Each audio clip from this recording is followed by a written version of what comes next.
Investigation ಯಾವ ರೀತಿ ಮಾಡಿಸ್ಬೇಕು ಅನ್ನೋದ್ರ ಬಗ್ಗೆ ಖಂಡಿತ. ಸೊ ಅವಾಗೇನೆಲ್ಲ ಹಾರ್ಮೋನಲ್ ಇಂಬ್ಯಾಲೆನ್ಸ್, ನಮಗೆ ಥೈರಾಯ್ಡ್ ಏನಾದರೂ ಇತ್ತು, ಈ ಥರ ಹಾರ್ಮೋನಲ್ ಇಂಬ್ಯಾಲೆನ್ಸ್ ಬಂತಂದರೆ ಥೈರಾಯ್ಡ್ ಪ್ರೊಫೈಲ್ನ ನಾವು ಮಾಡಿದಾಗ ನಮಗೆ ಗೊತ್ತಾಗುತ್ತೆ. ಸೊ ಥೈರಾಯ್ಡ್ನ ತೊಂದರೆ ಇದೆ ಅಂತ ಹೇಳ್ತಿರ್ತೀವಿ. ಅಥವಾ ಸಕ್ಕರೆ ಕಾಯಿಲೆ ಆ ಥರದ್ದು ಇರೋದು ತುಂಬ ಇತ್ತು ಅಂತಂದಾಗ so we usually will go for ಏನಾಗುತ್ತೆ ಶುಗರ್ ಟೆಸ್ಟ್ ಮಾಡ್ತೀವಿ ಆ್ಯಕ್ಚುಲಿ. ಸೊ ಶುಗರ್ ಅನಾಲಿಸಿಸ್ ಮಾಡ್ತಾ ಹೋಗ್ತಿರ್ತೀವಿ. PPS ಆಗಿರ್ಬೋದು ಅಥವಾ FPS ಆಗಿರ್ಬೋದು ಅಥವಾ HbA1c ಆಗಿರ್ಬೋದು. ಅದೇ ಥರನೇ ಸೊ ಟೆಸ್ಟೋಸ್ಟಿರಾನ್ ಅಂತ ಹೇಳಿ ನೋಡ್ತಾ ಇರ್ತೀವಿ. ಈಸ್ಟ್ರೋಜನ್, ಪ್ರೊಜೆಸ್ಟ್ರಾನ್ ಆಗಿರ್ಬೋದು, LH ಅಥವಾ SHH ಇವೆಲ್ಲವೂ ನಮಗೆ ಮಾಡಿಸಿದಾಗ ಗೊತ್ತಾಗುತ್ತೆ. ಸೊ ಯಾವುದೋ ಒಂದು ಹಾರ್ಮೋನಲ್ಲಿ ಅವ್ರಿಗೆ ಕೊರತೆ ಇದೆ ಅಂತ ಗೊತ್ತಾಗ್ತಾ ಹೋಗ್ತಿರುತ್ತೆ. ಇಲ್ಲಾಂದರೆ ತುಂಬ ಜನಕ್ಕೆ ಗೊತ್ತೇ ಆಗಿರಲ್ಲ.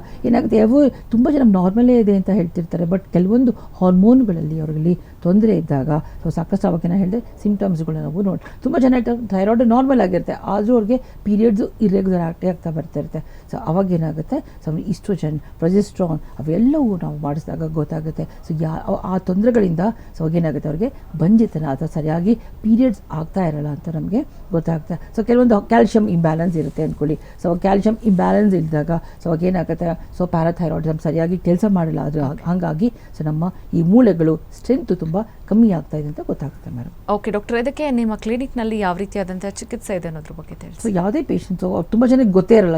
ಯೂಶ್ವಲಿ ಸಿಂಪ್ಟಮ್ಸ್ ಇಟ್ಕೊಬೇಕಾಗುತ್ತೆ, ನಂಗೆ ತುಂಬ ಸುಸ್ತಾಗ್ತಾ ಇರ್ಬೋದು ಅಥವಾ ಬಂಜೆತನ ಇರ್ಬೋದು ಅಥವಾ ಪೀರಿಯಡ್ಸ್ ಇರ್ರೆಗ್ಯುಲಾರಿಟೀಸ್ ಇರ್ಬೋದು ಅಂತ. ಸೊ ನಾವು ಒಂದ್ಸಲ ಪೇಷಂಟ್ಸ್ ಎಲ್ಲ ಬಂದಾಗ ಅನಲೈಸ್ ಮಾಡಿದಾಗ ಇನ್ವೆಸ್ಟಿಗೇಷನ್ಸ್ ಬಂದಾಗ ನಮಗೆ ಗೊತ್ತಾಗುತ್ತೆ. ಸೊ ಈ ಥರದ ಒಂದು ತೊಂದರೆ ಹಾರ್ಮೋನಲ್ ಇಂಬ್ಯಾಲೆನ್ಸಿಂದ ಸೊ ಥೈರಾಯ್ಡ್ ಆಗಿರ್ಬೋದು ಅಥವಾ ಡಯಾಬಿಟೀಸೇ ಆಗಿರ್ಬೋದು ಅಥವಾ ಇನ್ಫರ್ಟಿಲಿಟಿ ಆಗಿರ್ಬೋದು. ಸೊ ಈ ಒಂದು ತೊಂದರೆಗಳಿಂದ ಅವ್ರು ಬಳಲ್ತಾ ಇದ್ದಾರೆ ಅಂದಮೇಲೆ ಸೊ ನಾವು ಅವರ ಒಂದು ಸಿಂಪ್ಟಮ್ಸ್ನ ಪ್ರಕಾರ ಅದ್ರ ಜೊತೆಗೆ ಒಂದು ಕಾನ್ಸ್ಟಿಟ್ಯೂಷನ್ ಅಂತ ಹೇಳ್ತೀವಿ. ಸೊ ಅವರ ವ್ಯಕ್ತಿತ್ವದ ಮೇಲೆ ನಾವು ಮೆಡಿಸಿನ್ಸ್ ಕೊಡ್ತಾ ಹೋಗ್ತಿರ್ತಾರೆ, ಖಂಡಿತ ಅವರಲ್ಲಿ ಇಂಪ್ರೂವ್ಮೆಂಟ್ ಕಾಣುತ್ತೆ. ತುಂಬ ಜನ ಏನು ಮಾಡ್ತಾರೆ, ದೇ ವಾಂಟೆಡ್ ವೆರಿ ಫಾಸ್ಟ್ ಅಂತ ಹೇಳ್ತೀವಿ, ಬಟ್ ನಮ್ಮ ಹತ್ರ ತಕ್ಷಣವೇ ಖಂಡಿತ ಬೇಗನೆ ಬಂದಾಗ ಸೊ ಖಂಡಿತ ಬೇಗನೆ ಅವ್ರಿಗೆ ಇಂಪ್ರೂವ್ಮೆಂಟ್ ಸಿಗ್ತಾ ಹೋಗುತ್ತೆ. ಸೊ ಇಲ್ಲ ಬಹಳಷ್ಟು ದಿನಗಳಾದಮೇಲೆ ಎಲ್ಲ ಕಡೆ ತೋರಿಸ್ಕೊಂಡು ಬಂದಮೇಲೆ ಸೊ ಅವಾಗೇನಾಗುತ್ತೆ, ಕಾಯಿಲೆ ಚೆನ್ನಾಗಿ ಉದ್ಭಣ ಆಗೋಗಿರುತ್ತೆ. ಸೊ ಟ್ರೀಟ್ಮೆಂಟ್ ಆಲ್ಸೋ ಡಿಲೇ ಆಗ್ತಾ ಬರುತ್ತೆ. ಸೊ ಅದ್ರ ಜೊತೆಗೆ ನಾವಾಗೇನ ಹೇಳಿದೆ ಕೌನ್ಸಿಲಿಂಗ್ ಈಸ್ ಮೋರ್ ಇಂಪಾರ್ಟೆಂಟ್. ಅವರ ಜೀವನ ಶೈಲಿ ಹೇಗಿರ್ಬೋದು ಅಥವಾ ಅವರ ಆಹಾರ ಪದ್ಧತಿ ಹೇಗಿರಬೇಕು ಅದೆಲ್ಲವೂ ನಾವು ಕೌನ್ಸಿಲಿಂಗ್ ಮಾಡ್ತಾ ಅದೆಲ್ಲವೂ ನಾವು ಅಡ್ವೈಸ್ ಮಾಡ್ತಾ ಹೋಗ್ತೀವಿ. ಬರೀ ಮೆಡಿಸಿನ್ ಒಂದೇ ಅಲ್ಲ, ಇದ್ರ ಜೊತೆಗೆ ಇವೆಲ್ಲವೂ ಅಳವಡಿಸ್ಕೊಳ್ತಾ ಹೋಗ್ತಿದೆ. ಯಾಕಂದರೆ ಈ ಒಂದು ಕಾರಣಗಳಿಂದನೇ ಅವರಲ್ಲಿ ತೊಂದರೆಗಳು ನಾವು ಕಾಣಿಸ್ಕೊಳ್ತಾ ಬಂದಾಗ ನಾವು ಅದನ್ನೇ ಸರಿ ಮಾಡ್ಕೊಳ್ತಾ ಹೋಗ್ತಿದ್ರೆ ಸೊ ಖಂಡಿತ ಕಾಯಿಲೆ ಇನ್ನೂ ನಮಗೆ ಜಾಸ್ತಿ ಬೇಗನೆ ನಮಗೆ ವಾಸಿ ಆಗೋದನ್ನು ನಾವು ಡಿಲೇ ಆಗ್ತಾ ಹೋಗ್ತಿರ್ತೀವಿ. ಅದಕ್ಕೆ ಸೊ ನಮ್ಮ ಮೆಡಿಸಿನ್ಸ್ ಜೊತೆಗೆ ಅದ್ರ ಜೊತೆಗೆ ನಮ್ಮ ಆಹಾರ ಪದ್ಧತಿ ಆಗಿರ್ಬೋದು, ನಮ್ಮ ಲೈಫ್ ಸ್ಟೈಲ್ ಆಗಿರ್ಬೋದು ಅಥವಾ ಸೆಡೆಂಟರಿ ಲೈಫ್ನ ಆದಷ್ಟು ನಾವು ಬಿಡ್ತಾ ಹೋಗ್ತಾರೆ ಖಂಡಿತ ನಮಗೆ ಇಂಪ್ರೂವ್ಮೆಂಟ್ನ ನಾವು ಕಾಣ್ತಾ ಹೋಗ್ಬೋದು ಮೇಡಮ್.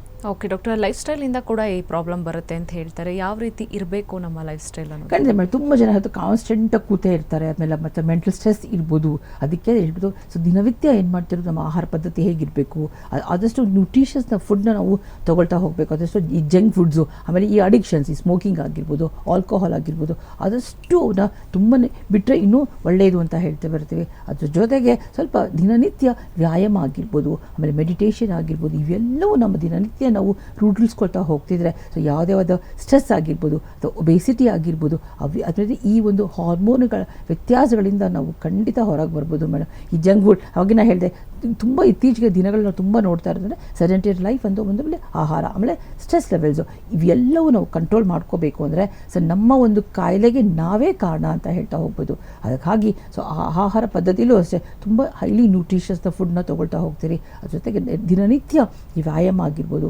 ಡೈಲಿ ಎಕ್ಸಸೈಸ್ ಆಗಿರ್ಬೋದು, ವಾಕಿಂಗ್ ಆಗಿರ್ಬೋದು, ಅವೆಲ್ಲವೂ ರೂಲ್ಸ್ಕೊಂಡು ಬರ್ತಾ ಇರಬೇಕು. So meditation is more important ಹೇಳ್ತೀವಿ. ಮೆಡಿಟೇಷನ್ ಯಾತಕ್ಕಂದರೆ ಟು ಬ್ರಿಂಗ್ ನಾವು ಈ ಒಂದು ಸಮತೋಲ ನಮ್ಮನ್ನ ಈ ಒಂದು ಮೆಂಟಲ್ ಸ್ಟ್ರೆಸ್ನ ನಾವು ಹೇಗೆ ಬ್ಯಾಲೆನ್ಸ್ ಮಾಡಬೇಕು ಅಂತ ಅದು ತೋರಿಸ್ಕೊಳ್ತಾ ಹೋಗುತ್ತೆ ಮೇಡಮ್.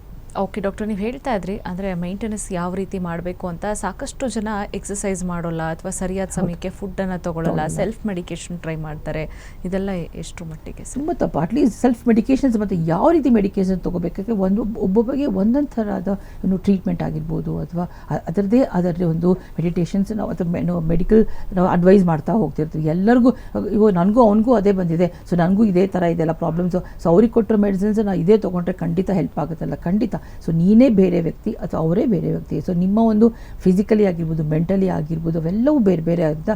ಸೊ ಬೇರೆ ಬೇರೆ ಥರದ ಮೆಡಿಸಿನ್ಸು ಯಾರೇ ಆಗಲಿ self medication is not good ಅಂತ ಹೇಳ್ತೀವಿ. ಅಟ್ಲೀಸ್ಟ್ ಡಾಕ್ಟರ್ನ ಕನ್ಸಲ್ಟ್ ಮಾಡಿ ಏನಾಗಿದೆ ನನಗೆ, ಅಂದರೆ ನಿಮಗೆ ಬಂದಿರೋ ಒಂದು ಕಾರಣದಿಂದ ಬಂದಿರೋ ತೊಂದರೆನೇ ಬೇರೆ, ಅವ್ರಿಗೆ ಬಂದಿರೋ ಕಾರಣದಿಂದ ತೊಂದರೆನೇ ಬೇರೆ ಆಗಿರ್ಬೋದು. ಸೊ ಹಾಗಾಗಿ ವಿತೌಟ್ ಡಾಕ್ಟರ್ನ ಕನ್ಸಲ್ಟು ಸೊ ನೀವೇ ತೊಗೊಳ್ಳೋದು ತುಂಬ ತಪ್ಪು ಅಂತ ಹೇಳ್ತಾರೆ. ಆಮೇಲೆ ಡೋಸೇಜ್ ಆಗಿರ್ಬೋದು, ಎಷ್ಟು ತೊಗೋಬೇಕು, ಎಷ್ಟು ದಿನ ತೊಗೋಬೇಕು, ಅವೆಲ್ಲವೂ ಡಾಕ್ಟರ್ ಅಡ್ವೈಸ್ ಮಾಡ್ತಿರ್ತಾರೆ. ಅದ್ರ ಜೊತೆಗೆ ನಿಮ್ಮ ಒಂದು ಆಹಾರ ಪದ್ಧತಿ ಹೇಗಿರಬೇಕು, if they are very obeys ಇದ್ದಾಗ ಸೊ ಹೇಗೆ ನೀವು ಆಹಾರ ತೊಗೊಳ್ತಾ ಹೋಗಬೇಕು, ಅದು ತುಂಬ ತೆಳ್ಳಗಿದ್ದಾಗ ನೀವು ಅದನ್ನು ಹೇಗೆ ಆಹಾರಗಳು ತೊಗೊಳ್ತಾ ಹೋಗಬೇಕು, ಅಥವಾ ನಿಮ್ಮ ಸ್ಟ್ರೆಸ್ ಲೆವೆಲ್ಸ್ ಹೇಗೆ ನಾವು ಅದಕ್ಕೆ ಅಡ್ವೈಸ್ ಮಾಡ್ತಾ ಹೋಗ್ತೀವಿ, ಅವ್ರ ಸ್ಟ್ರೆಸ್ ಲೆವೆಲ್ಸೇ ಬೇರೆ ಇರುತ್ತೆ. ಹಾಗೆ ಸೊ ವಿತೌಟ್ ಡಾಕ್ಟರ್ನ ಕನ್ಸಲ್ಟ್ ಇಲ್ದೇ self medication is not good ಅಂತ ಹೇಳ್ತೀವಿ ಮೇಡಮ್.